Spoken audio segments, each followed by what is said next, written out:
Hello student, welcome to my Booklo channel. My name is विकास श्रीवास्तव. आज हम लोग class 11th NCERT geography की book से chapter 16 last chapter biodiversity and conservation start करेंगे. इस chapter को स्टार्ट करने से पहले आइए हम देख लेते हैं कि हम किन किन टॉपिक्स पे डिस्कशन करेंगे, जिससे कि आपका एक ओवरव्यू तैयार हो जाए कि हाँ, इस वीडियो लेक्चर में ये टॉपिक कवर किए जाएंगे. जैसे कि फर्स्ट टॉपिक है genetic diversity, then species diversity, ecosystem diversity, importance of biodiversity, ecological role of biodiversity, economic role, scientific role, loss of biodiversity, endangered, vulnerable and rare species and conservation of biodiversity. इन सभी topics पे हम video lecture में discussion करेंगे. आइए chapter की start करते हैं अच्छे से कोट्स के साथ. Most powerful is he who has himself in his own power. इस कोट का मतलब यह है कि संसार में सबसे ज्यादा ताकतवर वह है जिसका अपनी पावर पर कंट्रोल है. जिसका अपने पावर पर कंट्रोल नहीं, वो बहुत कमजोर व्यक्ति है. जिसका अपने पावर पर पूरा कंट्रोल है वो सबसे शक्तिशाली है. मीन्स अपने इमोशंस पे, अपनी एक्टिविटीज पर जो कंट्रोल कर सकता है वो इस दुनिया में सबसे शक्तिशाली इंसान है. ओके, आइए अब चैप्टर को स्टार्ट करते हैं.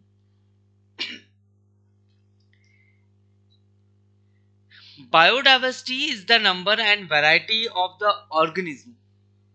बायोडाइवर्सिटी है क्या? Biodiversity numbers of variety end of the organism है.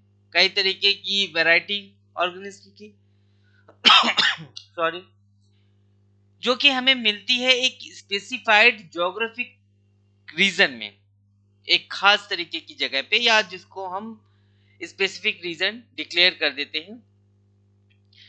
वैरायटीज में क्या क्या? प्लांट की वैरायटीज, एनिमल की वैरायटी, माइक्रो ऑर्गेनिज्म की वैरायटी, जीन्स की variety, they contain and the ecosystem they form. इस तरीके की वैरायटीज वो ज्योग्राफिकल एरिया कंटेन करता है और एक इकोसिस्टम तैयार कर देता है. ओके, आज के समय पे जो बायोडाइवर्सिटी है वो लगभग आप समझ सकते हैं कि 2.5 से 3.5 बिलियन ईयर्स पहले से स्टार्ट हो चुकी थी. ओके,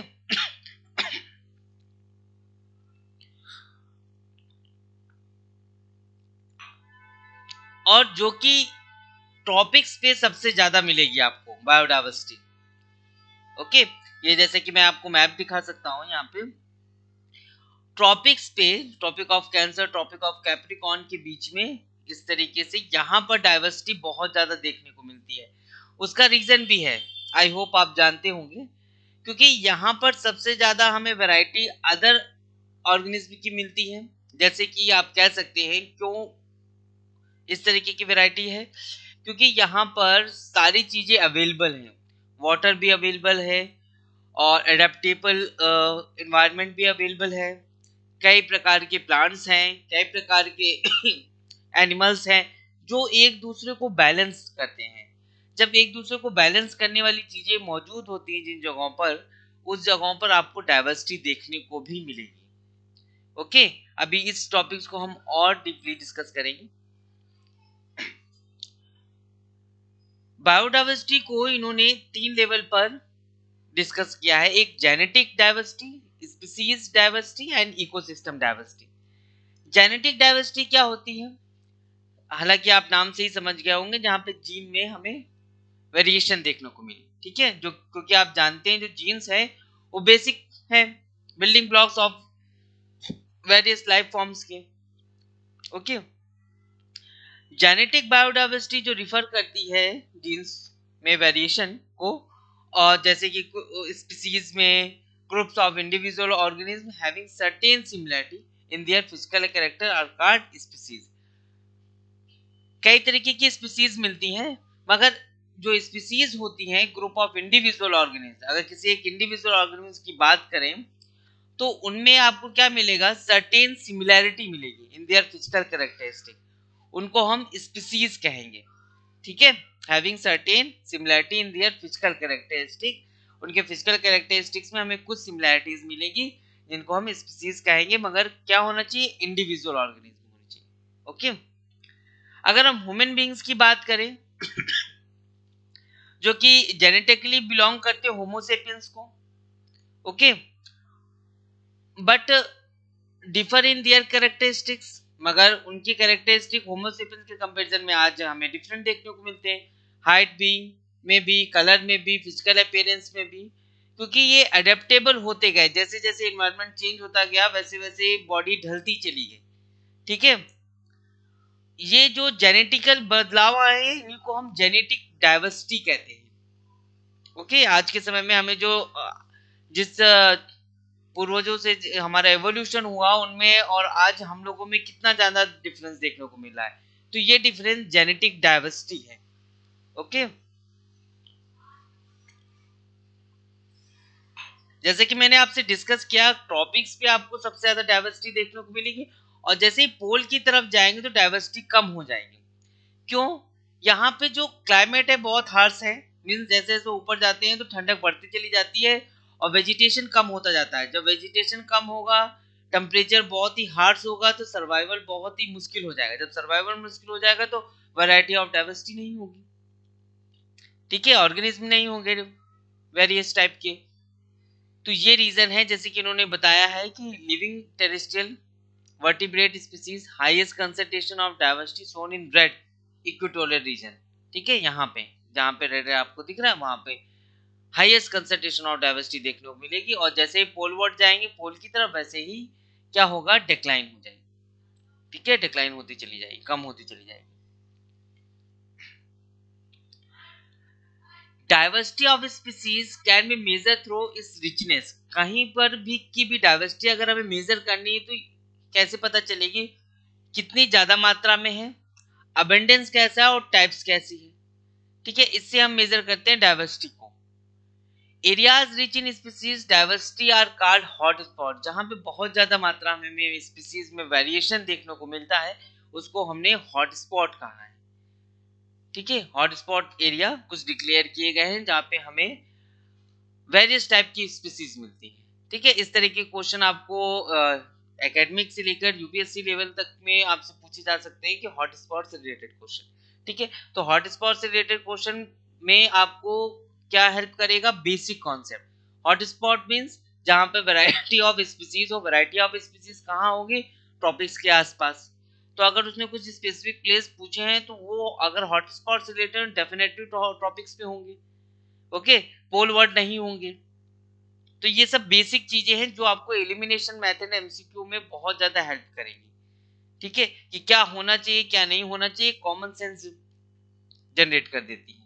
ठीक है, अच्छा, आगे बढ़ने से पहले एक चीज और भी जान लीजिए कि ये जो डिस्कशन हो रहा है इसकी सारी पीडीएफ जो आपको माई बुक लोग ऐप पे मिल जाएगी, और अगर आपको वहां पे नहीं मिलती है तो इसी वीडियो के बिलो आपको मेरी प्रोफाइल का लिंक मिल जाएगा जहां से आप मांग सकते हैं मुझसे। आप मैसेज करेंगे, कमेंट करेंगे, यहाँ से मैं आपको भेज दूंगा। ओके, और इस वीडियो को ज़्यादा से ज़्यादा लोगों के साथ शेयर कीजिए, लाइक कीजिए और चैनल को सब्सक्राइब कीजिए। Thank you. अब आगे बढ़ते हैं हम लोग, ecosystem diversity. Okay, ecosystem diversity क्या होती है? Ecological diversity refer to the diversity of ecosystem in a geographical area. किसी एक ज्योग्राफिकल एरिया में इकोसिस्टम की जो डाइवर्सिटी है, जैसे कि मैं आपको बताऊं, there are different types of ecosystem in the world. बहुत तरीके की इकोसिस्टम है, जैसे कि फॉरेस्ट, ग्रासलैंड, ये टाइप्स ऑफ इकोसिस्टम है। Forest, grassland, desert, mountains, river, lake, seas. मगर सब इकोसिस्टम की एक यूनिकनेस है। ठीक है, एक स्पेशल क्वालिटी है, चाहे फॉरेस्ट में अलग होगी, ग्रासलैंड में अलग, डेजर्ट में अलग, माउंटेन्स में अलग, रिवर्स में अलग, लेक में अलग, सीज में अलग। तो इसी को हम इकोसिस्टम डाइवर्सिटी कहते हैं। आई होप आप समझ गए होंगे। ये सारे इकोसिस्टम है, forest, grassland, desert, mountain, river, lake, sea, और यहाँ पर मिलने वाली स्पीसीज में वेरिएशन या डाइवर्सिटी, यही डाइवर्सिटी ऑफ इकोसिस्टम है या इकोसिस्टम डाइवर्सिटी कहते हैं। ओके, आप देखेंगे जो स्पीसीज फॉरेस्ट में मिलेंगे कोई जरूरी नहीं वो ग्रासलैंड में मिले, या जो क्लाइमेट फॉरेस्ट एरिया का होगा कोई जरूरी नहीं कि ग्रासलैंड का भी हो। ठीक है, सी में अलग तरीके की स्पीसीज मिलती है। तो ये सब डाइवर्सिटी है इकोसिस्टम में। ओके, ये डिफरेंट टाइप के इकोसिस्टम है और इनमें मिलने वाली डाइवर्सिटी को ही हम इकोसिस्टम डाइवर्सिटी कहते हैं। ओके, बहुत ही सिंपल सी बात है। जैसे कि यहाँ पे हम बात देख रहे हैं इंदिरा गांधी नेशनल पार्क। ठीक है, ग्रासलैंड एंड सोलार्स आप यहाँ देख सकते हैं। इंदिरा गांधी नेशनल पार्क जो कि वेस्टर्न घाट में है अन्नामलाई की पहाड़ियों पर। ठीक है, ये बेस्ट एग्जांपल है इकोसिस्टम डाइवर्सिटी का। ओके सॉरी, अगर हम इस फॉरेस्ट की बात करें तो यहाँ पे कई सारे वेरिएशन देखने को मिलेंगे। घास भी है, श्रब्स भी है, प्लांट्स भी हैं, ट्री भी है, एनिमल्स में भी बहुत सारी वैरायटी देखने को मिलेगी। तो इसी को हम इकोसिस्टम डाइवर्सिटी कहते हैं। ओके, नाउ बायोडाइवर्सिटी की इंपॉर्टेंस क्या है? बहुत ज्यादा इंपॉर्टेंस है, बहुत ध्यान से समझिएगा। हम लोग ये बहुत ही कम चीजों, इस तरीके की चीजों पे डिस्कशन करते हैं नॉर्मली कि इन्वायरमेंट को प्रोटेक्ट करना कितना जरूरी है। बायोडाइवर्सिटी एक बड़ा रोल प्ले करती है इकोलॉजिकल, इकोनॉमिकल और साइंटिफिक वे में। तो वन बाय वन हम तीनों को समझेंगे। इकोलॉजिकल रोल क्या है बायोडाइवर्सिटी का?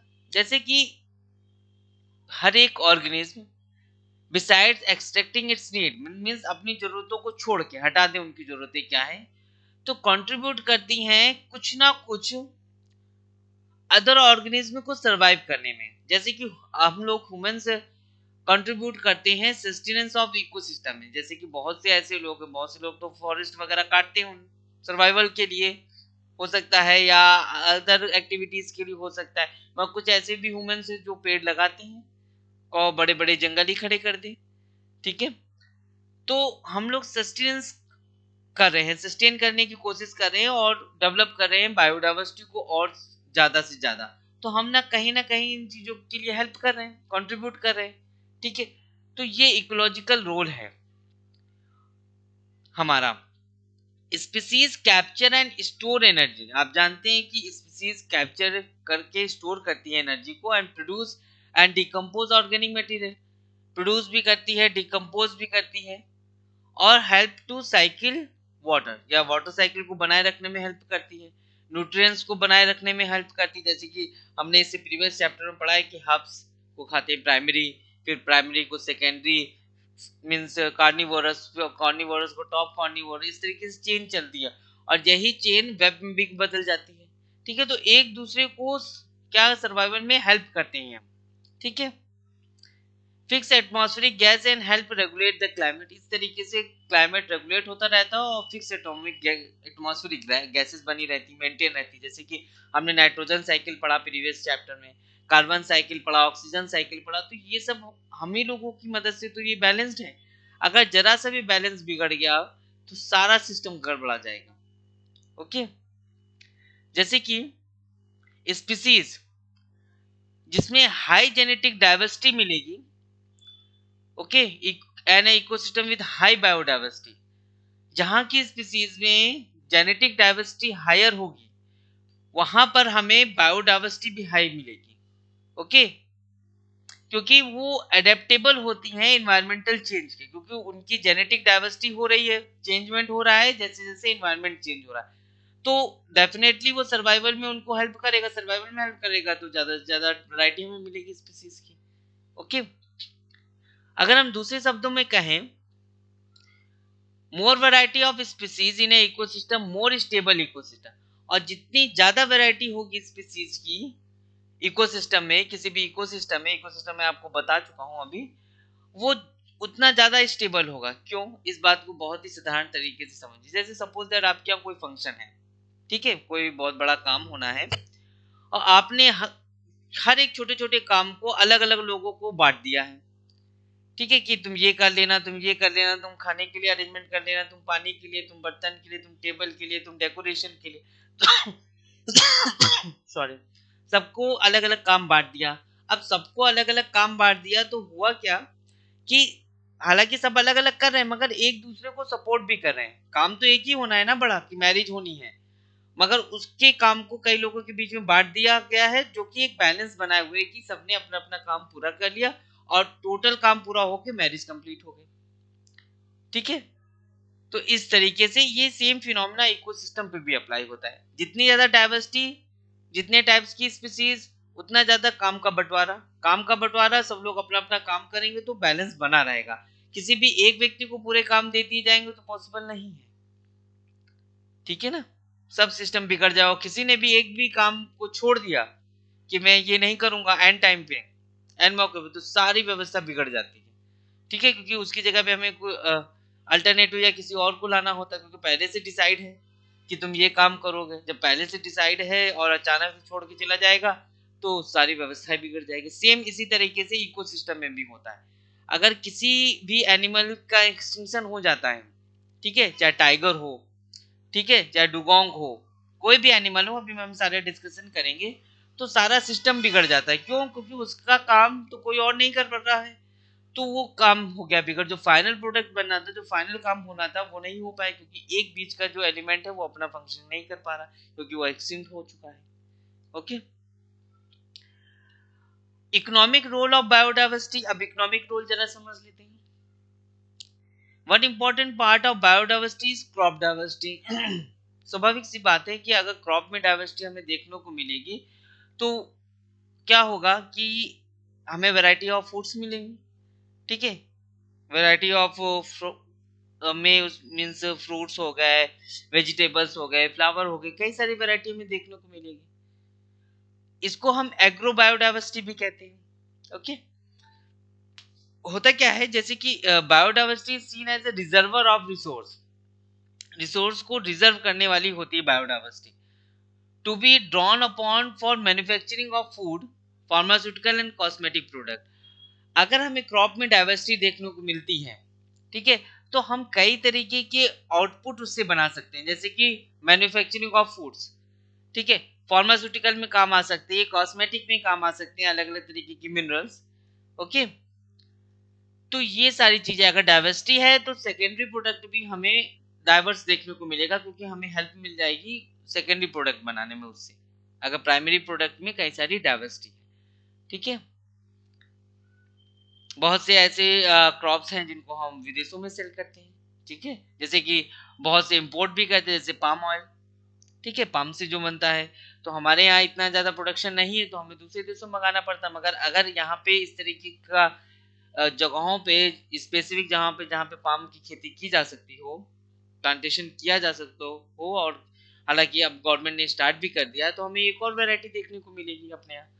ठीक है, तो जो हमारे यहाँ जो ऑयल डिमांड है उसको मेंटेन करने में मदद कर सकती है काफी, क्योंकि बहुत ज्यादा पाम ऑयल यूज होता है अपने यहाँ, खास करके फूड प्रोडक्ट्स में। Okay, some of the important economic commodity that biodiversity supplies to humankind are, जैसे फूड हो गया, स्वाभाविक सी बात है, क्रॉप्स हो गए, लाइव स्टॉक्स हो गए, फॉरेस्ट हो गया, फिश हो गया, मेडिसिनल सोर्सेस हो गए, तो इन सब में ये क्रॉप डाइवर्सिटी बहुत हेल्प करती है। ओके, फिश वगैरह में कैसे? क्योंकि उनके प्लैंकटन वगैरह उनकी हेल्प करते हैं फूड के लिए। ठीक है, मेडिसिनल रिसोर्स आप जानते हैं कि बहुत सारे चीजें हैं जिनका मेडिसिन में बहुत ज्यादा यूज होता है, आंवला ले लीजिए या और कोई भी चीज ले लीजिए। ठीक है, साइंटिफिक रोल क्या है बायोडाइवर्सिटी का? इकोलॉजिकल पढ़ लिया, इकोनॉमिक पढ़ लिया, साइंटिफिक देख लेते हैं।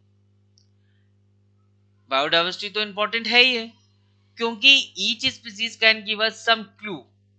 हर एक स्पीसीज हमें एक क्लू देती है कि हाउ लाइफ इवोल्व, कि जीवन कैसे इवोल्व हुआ है, कैसे उसका जन्म हुआ है, धीरे धीरे आगे बढ़ा है, और विल कंटिन्यू टू इवोल्व, और कैसे अभी तक इवोल्व होता चला जा रहा है। अभी भी हमें कई सारी डाइवर्सिटी देखने को मिलती है। ठीक है, अभी भी रिसर्च हो रही है, पर डे कुछ ना कुछ हमें नया देखने को मिलता है, नई स्पीसीज मिलती है। ओके, बायोडाइवर्सिटी हमें हेल्प करती है समझने में कि जीवन कैसे फंक्शन करता है, लाइफ कैसे फंक्शन करती है। हमें इतनी सारी स्पीसीज देखते हैं, सबका सर्वाइवल का तरीका अलग अलग है, मगर सब सर्वाइवल ही चाहते हैं। ठीक है, बस तरीका अलग अलग है। Role of each species is sustaining ecosystem of which we are also a species. हम जैसे कि हम लोग भी एक स्पीसीज हैं और ये इकोसिस्टम को सस्टेन करने में बहुत मदद करते हैं, ठीक है, बैलेंस बनाए रखते हैं चीजों का। हमारी जो एथिकल नैतिक रिस्पॉन्सिबिलिटी है, उत्तरदायित्व है, to consider that each and every species along with us have a intrinsic right to exist। जैसे कि हमें जीवन जीने का अधिकार है, सर्वाइवल का अधिकार है, वैसे ही अदर स्पीसीज को भी सर्वाइवल का बराबर का अधिकार है। यह बात हमें ध्यान रखनी होगी, ठीक है। Level of biodiversity is good indicator of the state of our relationship with other living species. अगर किसी भी एरिया में, किसी भी जियोग्राफिकल रीजन में बायोडाइवर्सिटी का लेवल अच्छा है, तो इसका मतलब हमारा और अदर स्पीसीज का कोऑर्डिनेशन भी अच्छा चल रहा है। इसी वजह से हमें इतनी सारी डाइवर्सिटी देखने को मिल रही है, ठीक है। अगर बायोडाइवर्सिटी का लॉस हो जाता है, जिस तरीके से ह्यूमन पॉपुलेशन बढ़ रही है, स्वाभाविक सी बात है कंजम्पशन भी बढ़ रहा है, ठीक है, ज्यादा से ज्यादा चीजों की डिमांड हो रही है। उससे हो क्या रहा है कि स्पीसीज लॉस और हैबिटेशन लॉस हो रहा है, क्योंकि हम लोग जंगलों को काट रहे हैं। जंगलों को काट रहे हैं तो स्पीसीज का सर्वाइवल मुश्किल हो रहा है। स्पीसीज सर्वाइवल मुश्किल हो रहा है तो जो डाइवर्सिटी देखने को मिल रही थी वो और कम होती चली जा रही है, ठीक है। जैसे कि और भी बहुत सारे इंसिडेंट हैं रिलेटेड, जैसे कि आपने रिसेंटली सुना होगा न्यूज चैनल में कि कई जगहों पे टाइगर, लेपर्ड वगैरह घरों में घुस जाते हैं, ठीक है, क्योंकि हम उनके हैबिटेट को नुकसान पहुंचा रहे थे। स्वाभाविक सी बात, वो अपने हैबिटेट, जब उनका घर नहीं बचा है तो वो अपने हैबिटेट ना मिलने के कारण दूसरे के हैबिटेट में इंटर करेंगे। ओके, ट्रॉपिकल रीजन, जैसे कि मैंने अभी प्रीवियस आपको मैप भी दिखाया था, जहां पर, जबकि ये वर्ल्ड का 1/4 एरिया है, ओके, मगर उसके बावजूद भी 3/4 of the world human population यहाँ पे मिलती है। वर्ल्ड का जितना टोटल एरिया है उसका 1/4 एरिया ट्रॉपिकल रीजन है, मगर जो पॉपुलेशन है यहाँ पे वो 3/4 है वर्ल्ड की। बताइए कितनी ज्यादा मात्रा में पॉपुलेशन मिलती है, क्यों?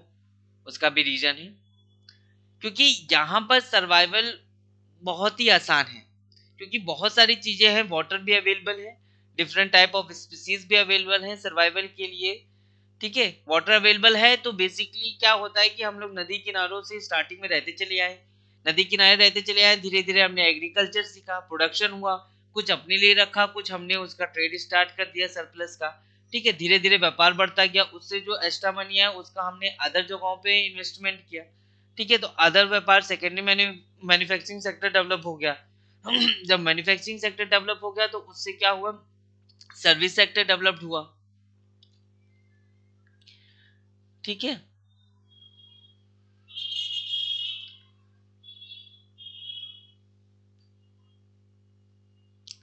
इस तरीके से चीजें आगे आगे बढ़ती चली गई वन बाय वन, ओके। जहां पे चीजें आपको आसानी से मिल जाएंगी, ठीक है, जहां पर सर्वाइवल आसान होगा तो डेफिनेटली वहां पे नंबर ऑफ पॉपुलेशन भी ज्यादा होगी, ये ध्यान रखिएगा, okay.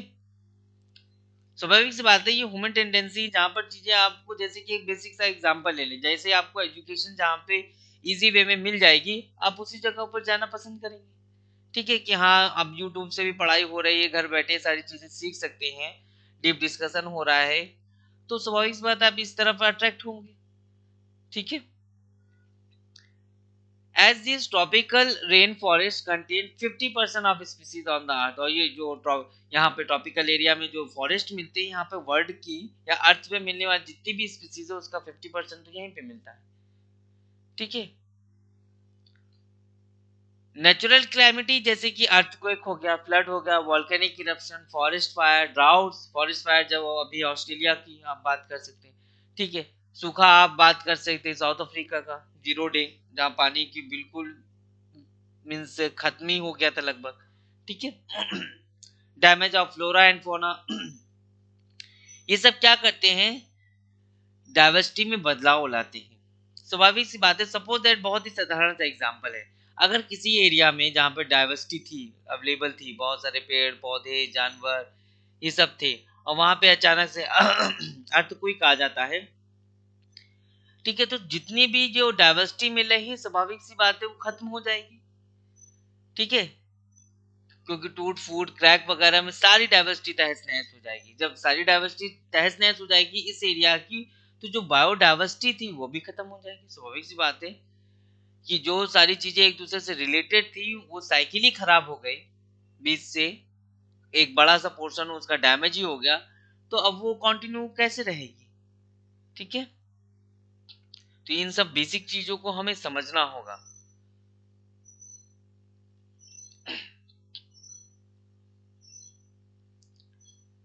Pesticides and other pollutants such as hydrocarbon, toxic heavy metal destroy the weak and sensitive species। होता क्या है कि जो आज कल हम लोग pollutants वगैरह या पेस्टिसाइड्स यूज कर रहे हैं, पोल्यूटेंट मीन जो इन्वायरमेंट में है, घुले हवाओं में घुले हैं, जैसे कि हाइड्रोकार्बन्स हो गए, टॉक्सिक हैवी मेटल्स हो गए, ये क्या करते हैं, जो वहां पर नेटिव स्पीसीज है, सेंसिटिव है, तो वो इस तरीके के इन्वायरमेंट में सर्वाइव नहीं कर पाती। ठीक है, या तो वो अडेप्टेशन करती चली जाती है, ठीक है, नए तरीके की स्पीसीज बनकर उभरती है।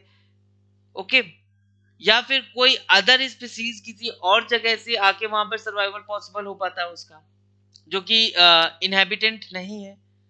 और फिर वो क्या करती है, एक तरफ से तो ये पोल्यूटेंट और पेस्टिसाइड्स हाइड्रोकार्बन में इम्पैक्ट डाल रहे हैं नेटिव स्पीसीज पे, और ऊपर से एलियन स्पीसीज आ गई जो कि इनके साथ कंपटीशन करके इनको और खत्म कर देती है। ठीक है, तो आप समझ लीजिए जरा सा भी सिस्टम बिगड़ा, ठीक है, एक दूसरे से सारी चीजें रिलेटेड है, जरा सा भी सिस्टम बिगड़ा, सर्वाइवल इतना मुश्किल हो जाता है कि बायोडाइवर्सिटी ही खत्म हो जाएगी। ठीक है, तो जो खत्म हो रहे हैं स्पीसीज उनको एक्सोटिक स्पीसीज कहने लगते हैं। ओके, अगर हम पिछले कुछ डिकेड्स की बात करें, जैसे कि tiger, elephant, dinosaurs, crocodile, minks and bird, इनकी बहुत ही बड़ी मात्रा में हंट किया गया, ठीक है, बाय द पोचर। क्यों? क्योंकि इनके हॉर्न, सींगे वगैरह, टस्क वगैरह, हाइट्स वगैरह, ये सब यूज में लाए जाते हैं। कब कहीं कहीं पे तो मेडिसिनल यूज होता है, कहीं कहीं पे इनका ट्रेड होता है केवल शोपीस के तौर पर यूज करने पे। ठीक है, तो इस तरीके से ये जो डाइवर्सिटी है, और ये बहुत बड़ा रोल निभाते हैं इस तरीके के एनिमल सर्वाइवल में भी दूसरे एनिमल्स के।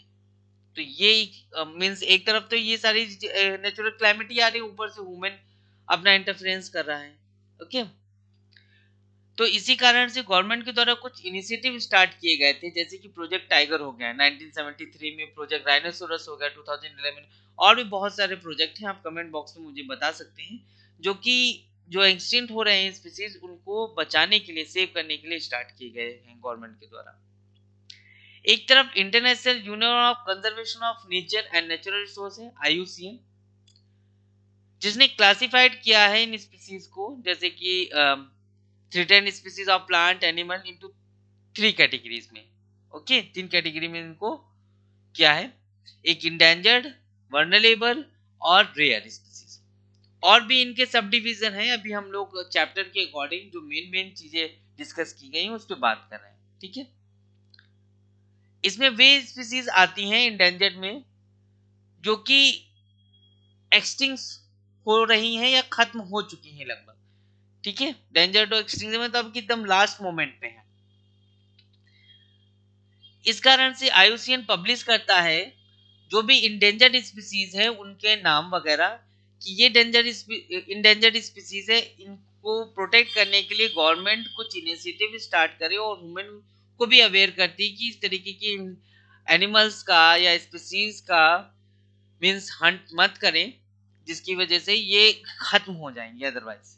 ओके, इस कारण से रेड लिस्ट भी जारी करती है थ्रेटेंड स्पीसीज के, जैसे कि अभी हाल ही में pygmy hog, Andaman white tooth shrew, Jenkins Andaman spiny shrew, Nicobar white tailed श्रू, इस तरीके की एनिमल्स की लिस्ट जारी करता है IUCN, जिसमें वो अवेयर करना चाहता है लोगों को, ये सब इंडेंजर्ड स्पीसीज हैं, प्लीज इनकी को हंट ना किया जाए।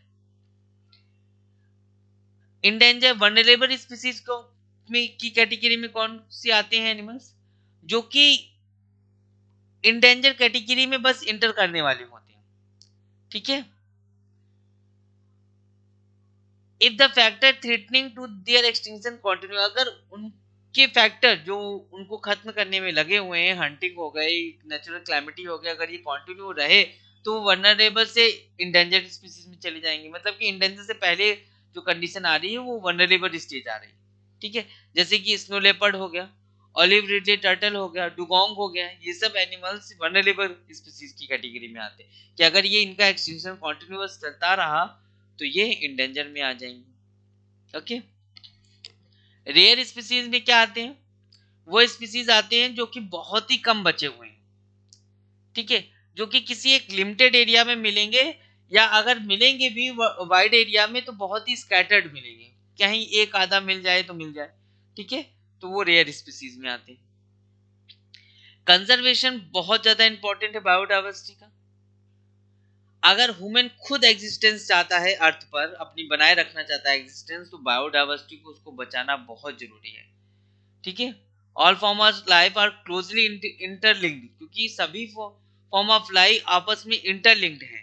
अगर आपने जरा सा भी उसमें डिस्टरबेंस किया, जैसे कि अगर आप कोविड की बात करें, ठीक है, तो डिस्टरबेंस करने की कोशिश की गई, जीन्स में बदलाव लाने की कोशिश की गई, तो देखिए कितना बड़ा परिणाम देखने को मिला हमें। ओके,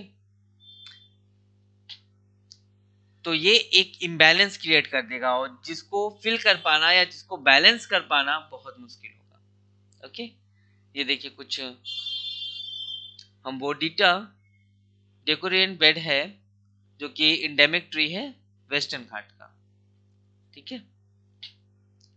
इस तरीके को और भी नाम है, आगे देख लेते हैं।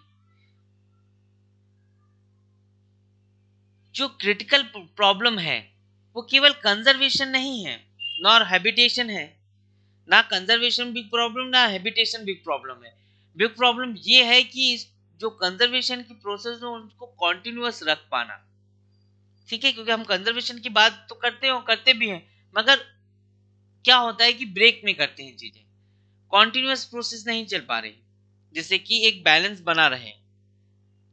गवर्नमेंट ऑफ इंडिया ने 155 नेशन के साथ मिलकर एक कन्वेंशन साइन की थी, biodiversity at the earth summit held at Rio de Janeiro, Brazil में है, जो 1992 में। इसी तरीके की बायोडाइवर्सिटी का एक्सटेंशन ना हो उसको बचाने के लिए इंडिया सहित 155 देशों ने साइन किया था अर्थ समिट में, जो कि रियो डी जेनेरियो में हुई थी 1992 में। समिट में सजेस्ट किया गया था कि effort should be made to preserve species that are endangered, कि कुछ मतलब कुछ क्या बड़े स्तर पर जो इंडेंजर्ड स्पीसीज है उनको प्रिजर्व करने के लिए एफर्ट किए जाने चाहिए, ठीक है। Extinction prevention of extinction require proper planning and management, इसके लिए प्रॉपर प्लानिंग और मैनेजमेंट तैयार की जानी चाहिए। Variety of food crop, force plant basically आप ग्रासेस कह सकते हैं, timber trees, livestock animals and their wild relative should be preserve, ठीक है, तो इन सबको प्रिजर्व किया जाना चाहिए। हर एक कंट्री को आइडेंटिफाई करने चाहिए habitat of wild relatives and ensure there protection, और उनके प्रोटेक्शन इंश्योर किया जाना चाहिए। पहले हैबिटेट आइडेंटिफाई करें जहां पे बायोडाइवर्सिटी और उनके प्रोटेक्शन के लिए कदम उठाने चाहिए, ठीक है। हैबिटेट जहां पर स्पीसीज फीड करते हैं, ब्रीड करते हैं, रेस्ट करते हैं और नर्स करते हैं, मतलब कि परवरिश करते हैं अपने यंग वंस की, बच्चों की, ठीक है, वो सभी एरिया सेफगार्ड किए जाने चाहिए और प्रोटेक्ट किए जाने चाहिए। इंटरनेशनल ट्रेड जो होता है वाइल्ड प्लांट का, एनिमल्स का, वो रेगुलेट किया जाना चाहिए कि अगर कोई ऐसा एनिमल्स या प्लांट का ट्रेड हो रहा है जो कि एक्सटिंक्शन है या बहुत कम मात्रा में बचा है, या एक लिमिट है कि उस अगर एक्सेस है तो आप कर सकते हैं ट्रेड, अगर एक्सेस में नहीं है तो वो ट्रेड बैन किया जाना चाहिए। रेगुलेशन का मतलब ये है, ठीक है। पूरी तरीके से बंद भी नहीं कर सकते, क्योंकि अगर किसी भी चीज की अधिकता हो जाएगी तो फिर वो अदर जो स्पीसीज है उन पे इम्पैक्ट डालेगी, क्योंकि मैंने बताया ना कि एक बैलेंस होना बहुत जरूरी है, क्योंकि अगर बैलेंस नहीं होगा कोई भी चीज अगर बहुत ज्यादा हो जाएगी तो इम्पैक्ट डालेगी, अगर कम हो जाएगी तो भी इम्पैक्ट डालेगी, ठीक है। तो बैलेंस रखना होता है चीजों को, चाहे वो लाइफ हो और चाहे इकोसिस्टम हो। और भी कुछ गवर्नमेंट के द्वारा इनिशिएटिव स्टार्ट किए गए थे, जैसे कि वाइल्ड लाइफ प्रोटेक्शन एक्ट 1972, जो कि अभी तक कंटिन्यू में है और काफी इसमें चेंजमेंट भी किए गए, अंडर विच जिसके तहत नेशनल पार्क बनाए गए, सेंचुरीज बनाई गई, बायोस्फीयर रिजर्व डिक्लेयर किए गए, ये वाइल्ड लाइफ प्रोटेक्शन एक्ट के तहत 1972 में। ओके,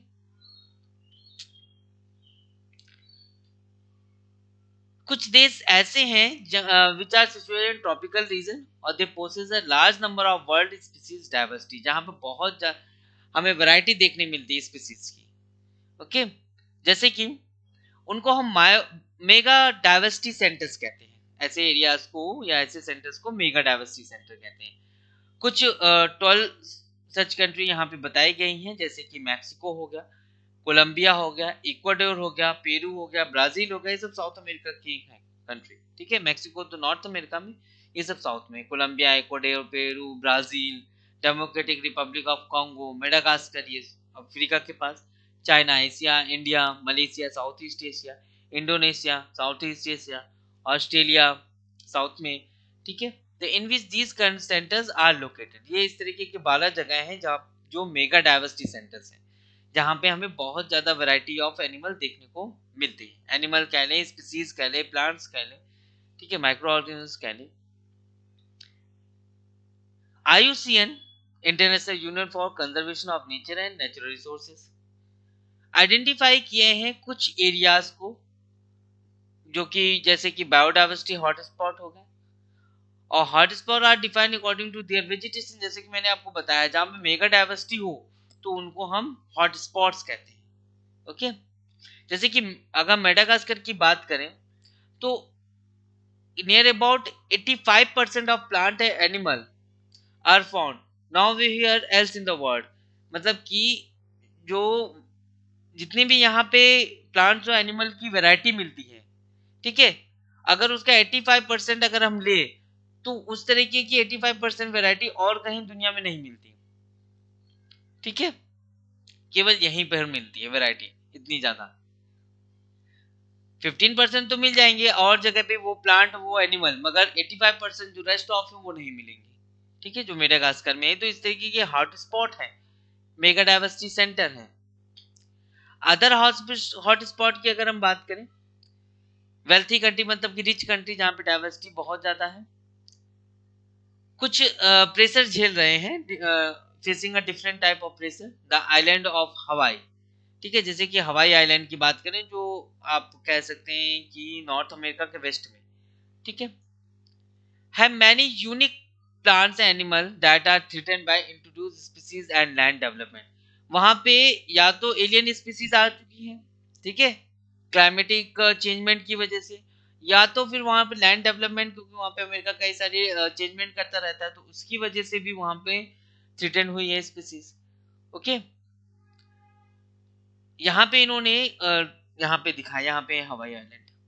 ओके, इस जगह पे नॉर्थ अमेरिका के वेस्ट में आप कह सकते हैं।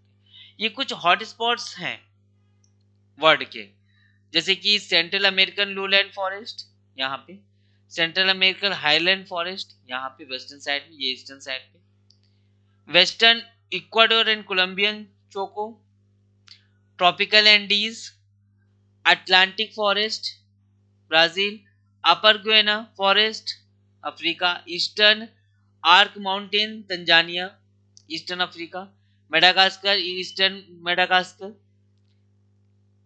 Western Ghat India, eastern Himalaya India. ठीक है, सिन्हाराजा फॉरेस्ट श्रीलंका, इंडोनेशिया में, पेनिनसुलर मलेशिया में, फिलीपींस में, नॉर्दर्न बोर्नियो में, क्वींसलैंड में, मलेशिया मीन्स न्यू जो आइलैंड है जो ऑस्ट्रेलिया के पास पड़ता है, ठीक है, मलेशिया। तो इन सब जगहों पे ये मतलब कि हॉटस्पॉट सेंटर है, यहाँ पे वैरायटी ऑफ बायोडाइवर्सिटी बहुत ज्यादा देखने को मिलेगी आपको। ठीक है, तो ये कुछ सेंटर्स हैं और भी बहुत सारी बायोडाइवर्सिटी एरिया हैं जिनको आप कमेंट सेक्शन में बता सकते हैं। सो इस चैप्टर में इतना ही है बस। Thank you so much for watching this video and please like share and subscribe channel.